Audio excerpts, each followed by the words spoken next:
All right, guys, let's get to it. 2021 MLB trade deadline predictions, my official predictions.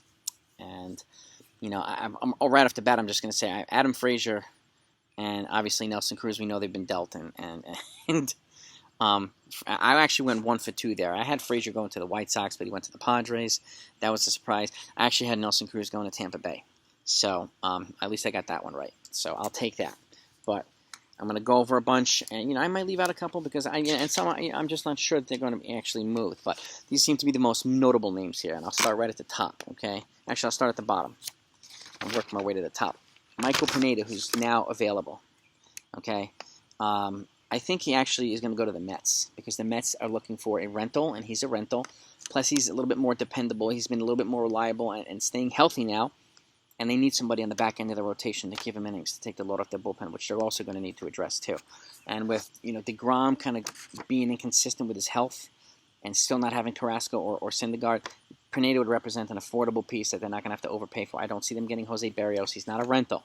Okay, forget about Max Scherzer. Not happening.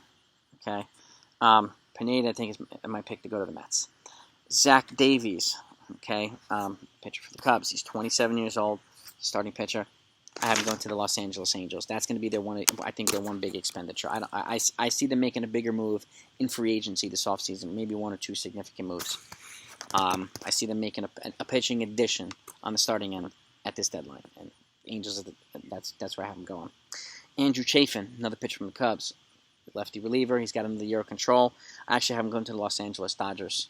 Okay, and remember I just talked about in my last video, elite relievers that the Yankees have that these teams should consider. But I don't think for some reason the Yankees are going to make them available, which is stupid in my opinion. But so I have Chafin going to the Dodgers.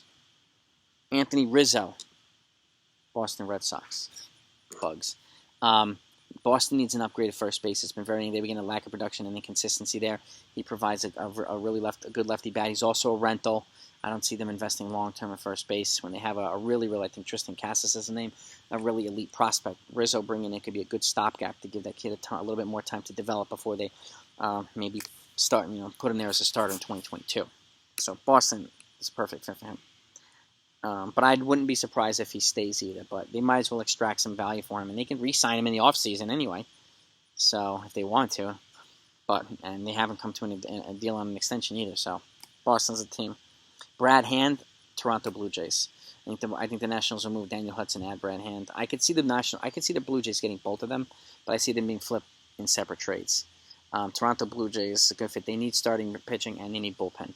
And Brad Hand is a good solid lefty arm. And unfortunately, the Nationals just haven't panned out this year. I think they're going to move some pieces, and he's going to be one. Whit Merrifield, I actually have him, and I know they're talking about it now, but I have him going to Seattle Mariners. They have the assets to move him. They have the need for him. He's a good, versatile player, and the Royals can sell high on him and extract a couple of good prospects.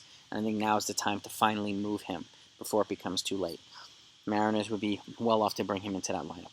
He can give him, the positional versatility and lineup versatility. And he's just a good teammate and all-around all-star player. Ian Happ. If the Cubs move him, and I'm not sure that they will, I have him going to the Cleveland Indians. They need offensive output out there, and he's a cheap, controllable player. I think he's controlled until 2024 or 2025, which kind of fits the Cleveland mantra of not bringing in super expensive guys, but needing help on the offensive side and in the outfield.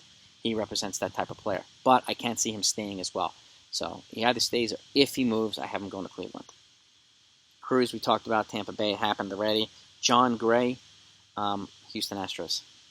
They have a tendency to bring in pitchers, and pitchers tend to get better when they go to Houston Astros. And I have them bringing in another addition there.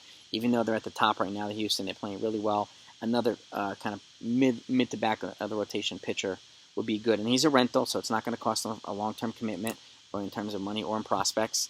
And he's a perfect fit for the Astros, and he's a young power arm, and he's been having a pretty solid year. Tyler Anderson from the Pirates. They said they're looking to move him. Now that Frazier's been moved, I don't see them moving Brian Reynolds unless they're absolutely blown away by somebody. But I have the Yankees getting him as a back of the rotation piece. And not a sexy move, but it could be productive. And they need some production from the 4th and 5th, slots in the rotation. Trevor Rogers from the Minnesota Twins. They're moving another guy. I have him going to the Atlanta Braves. There's a chance they might move Charlie Morton, but I wouldn't be surprised if they kept him. They made a couple of moves to offset the loss of Acuna. I could still see him. In the National League East is still up for grabs. So I can see them bringing in another starter, or just another pitcher, a starter and a reliever, and kind of putting themselves in a position to win the East. And I think they're kind of like the Astros too. They have a tendency to do a good job with pitchers. So he's a good solid lefty pitcher. I think he'd do well there. Rich Rodriguez, I actually have Oakland Athletics. They're big. They're one big expenditure. I have them making two, but that's one of their two big expenditures. And again, they're actually top 2 in the major leagues this year in blown saves. So this represents a good upgrade in the bullpen. It gives them reliability, especially with Trevor Rosenthal missing the season now. This is a good power arm who is controllable through next year as well. Yeah, they'd have to pay a little bit for it, but it would be worth it for the Oakland A's. And especially if they're going to go after the Astros and really, really go for it, they need a guy like this in the bullpen. And that's the whole point of why they brought in Rosenthal. Unfortunately, it didn't work out. Ian Kennedy, I also have him going to the Astros to complement John Gray. So there's their starter, there's their reliever, and I think they need one of each at least. And again, they're also top 2. So the Astros and the A's are top 2 in blown saves in the major leagues this year. So this addresses that problem too, or helps address that problem. He's still a solid veteran and affordable piece. It's not going to blow up their prospect batch, either one of them, and he'd be a good reliable arm there. So I'm familiar with American League teams. Jose Berrios, hate to say it, Tampa Bay Rays. I think if any team makes a trade for Berrios, it's going to be Tampa. They have a top 3 farm. They have the assets for it, and they have the aggressiveness for it. And they're looking to also bring in and especially since they moved Rizzo to the Mets, this is a dramatic upgrade for them. And bringing in Nelson Cruz, the top bat on the market, I could see them bringing in one of the top starters on the market. And he's controllable until 2024 or 2023. And it would be well worth it for the Tampa Bay Rays on an affordable contract, too. A very affordable contract. Josh Donaldson, I have him staying in Minnesota. But if he moves, he may actually go back to Toronto, but I think he stays. Brian Buxton, another oft-injured potential superstar for the Minnesota Twins. I actually have him being moved to Atlanta as well as another piece. Another dynamic outfield piece on the offensive side. And if he stays healthy there, I think he'd do well. And I think the Twins would do well to make these moves. They would extract a lot of prospect capital, and they'd still have enough to compete in the American League Central as well. So they wouldn't be blown away the whole season or the next season or the one after that. They'd still have the pieces. Even if they move Berrios, they'd have some prospect capital, especially Berrios. He'd get a good package. And I think Buxton would get a solid package in return as well. Craig Kimbrell, Philadelphia Phillies. I think Dombrowski said they're going to be aggressive, and I think that's the area where they're going to be aggressive. And again, with the National League East wide open, they need a bullpen piece. They've had an erratic bullpen, and this is an elite arm as it gets. Yes, he's expensive, but Dombrowski has shown the ability to. If he wants to win, he'll get anybody. And I think he'd be the guy to get Craig Kimbrell. Pay their $16 million next year and even give him some prospects. So I just hope he doesn't sacrifice the entire future for the Phillies, but I have him going to the city your brother love. Kyle Gibson. Yeah. San Diego Padres. Yeah, San Diego, I have them making quite a few moves. And he's going to be another starting pitch and get there. They've already made a couple of good moves, and I have them bringing in Kyle Gibson as a good back end or just middle of the rotation guy. He's having a really, really good year. He's controllable through next year until 2023. And, San Diego has also shown a willingness. They've stated that they're willing to go over the threshold for $210 million, and they're getting close. Bringing in a guy like Gibson would help facilitate that. But again, they're clearly going for it. So, and he's representative of that move. Joey Gallo, San Francisco Giants. I have him being essentially one move away. And this is kind of a counter move to the Padres and the Dodgers making moves. The Giants are going to need to make moves as well. And I have him being an elite defender in the outfield, another solid left-handed bat. He can just bash balls into McCovey Cove and be an all-around solid player for the Giants. They need an upgrade on the offensive side, even though they've been really good and consistent. He will I think, help put them over the top. Javi Baez, he's either staying or going to the New York Mets as a guy who can be a stopgap at shortstop and then move over to second base when Francisco Lindor comes back. And I could see them being a rental piece and still re-signing with the Cubs this offseason. And if he's around, man, he's a free agent at the end of the season, so he's not going to cost a boatload. So, and that's the thing. I mean, you know, with him and a pitcher going to the Mets who are rentals, neither one of them is going to cost a boatload. So these are shrewd moves, but solid moves by the Mets. Now they may shoot higher, but I see him going there if he doesn't stay. So it's either the Cubs or the Mets. Starling Marte, St. Louis Cardinals. I have them bring in an offensive piece. You add him to Goldschmidt, add him to Arenado, that makes that offense crazy scary. And he'd be a good fit. They have the desire, and they can afford. They have the resources to get him. I don't see him coming to the Yankees. You know, there's lost so much talk about it. I don't see him coming to the Red Sox. I see him staying in the National League, but just going to a different division in the National League.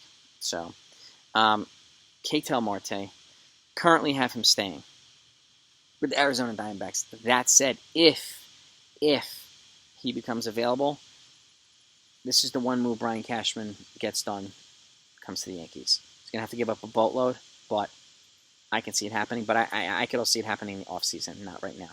And that's where Cashman usually works his magic, in the offseason and not the deadline. So, and they'll already be reset, the salary cap as well, and the threshold. So I can see that happening. So for now, I have him staying in Arizona. Adam Frazier, we talked about already. Now we're getting to the big boys. Kyle Hendricks. He's either staying or going to Cleveland with Ian Happ in a multiplayer trade. They need pitching. Okay, add him to Bieber and some of those other guys in Plesac. He's a reliable veteran under control again, I think, through next year. And it might be an option for 2024 as well, but for 2023. And another good get here. Maybe a good get. And this will be, and this will also give the Indians an opportunity to move Jose Ramirez if they wanted to. So, just a thought, but they can get a haul for him, an absolute haul for him. So they'd ship out some prospects here and get these guys, and they'd get some prospect capital back even more so by bringing in, by moving Ramirez. So I could see Hendricks either staying or going to Cleveland. Trevor Story, he's the other big expenditure for the Oakland A's. I don't have him re-signing. I think he's a pure rental for the A's, who I think are going to go for it again. And if they bring in Story and they bring in Rich Rodriguez, they're clearly going for it. Okay, and that counters a move to the Astros. It counters a lot of other teams, and that would be a huge addition to their offense, to the lineup, and really, really put the A's in a position to make a serious run to get to the World Series. Grossman, if he gets moved, okay, he's either staying in San Francisco. Rick Grossman from the Detroit Tigers. Excuse me. I was thinking of Gaussman. Grossman from the Tigers. I had him going to the San Diego Padres until they got Adam Frazier. But with that not happening, I'm going to the Nationals.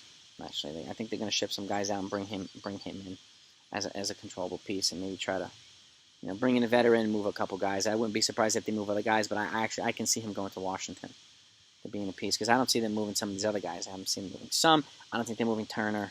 I do think they'll move Scherzer, and we'll get to him in a second. Chris Bryant. He's the other big move for the Toronto Blue Jays. They need help at third base. He shows. I mean, if they bring in him and they bring in who else did I have him going over there? I had somebody going to Toronto. Who did I have going to Toronto? It eludes me right now. But Chris Bryant over to Toronto shows that they're serious about it. At the very least, taking NL East, and I could see them. They're way under the threshold. I could see them re-signing him. And you put him in that offense, it's an upgrade, whether it's in the infield or outfield or both. He's going to be a huge upgrade for the Blue Jays. And it also gives them flexibility to move a young guy if they need to for pitching. But he's as good of a get as you can get for the Toronto Blue Jays. All-star, MVP, and an absolute superstar, and he's playing like it again. So, Toronto Blue Jays, Chris Bryant. I would be afraid of the Blue Jays if if they got Kris Bryant. So, and last but not least, Max Scherzer. He's either going to stay in Washington, or if he's moved, he's going to the Dodgers. And I personally don't see Trevor Bauer coming back. The situation's just, to me, getting uglier and uglier. You know, if he gets cleared, then great. If he gets cleared, and he deserves to get recognized if he gets cleared. But this situation's just becoming untenable, and now it's being reported that his teammates don't want him back either. So it seems to be just not a right fit there. Scherzer would represent the fit, and he would help offset moves made by the Giants and the Padres, and it would make it, you're going from a three-headed monster to a three-headed just Godzilla in the National League West. That would be an all-out bloodbath. Okay? So he's either staying at the Nationals, in Washington, or going to the Dodgers. So that's my list, my trade deadline predictions. You let me know what you think. Okay? And you know, give me your list if you have some different guys. If there's anybody I missed and you want to know, put it in the comments down below.